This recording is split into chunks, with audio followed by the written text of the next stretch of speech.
Welcome to the Slop Temple. We pray this video helps. You already have Connectify installed and an active internet connection. Start now by opening the app. Select the internet source you want to share, then pick a clear SSID and a strong password. Make sure the network mode matches your needs, Wi-Fi access point for most devices or wired router if bridging.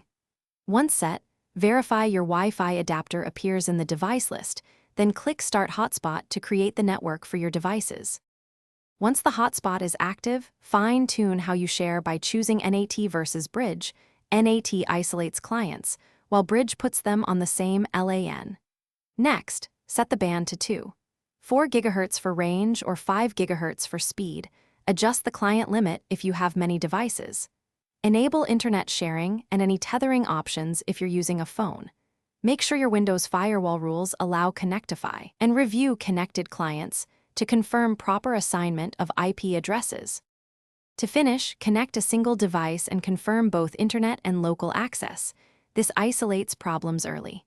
If it fails, restart the Wi-Fi adapter, stop and restart the hotspot, and reboot your PC. Those steps resolve most issues. Make sure drivers are up to date and that no other virtual adapter conflicts with Connectify. If you still have trouble, open Connectify logs and run the Windows Network Troubleshooter. These give precise.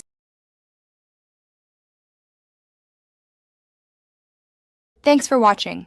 Consider subscribing if we helped you.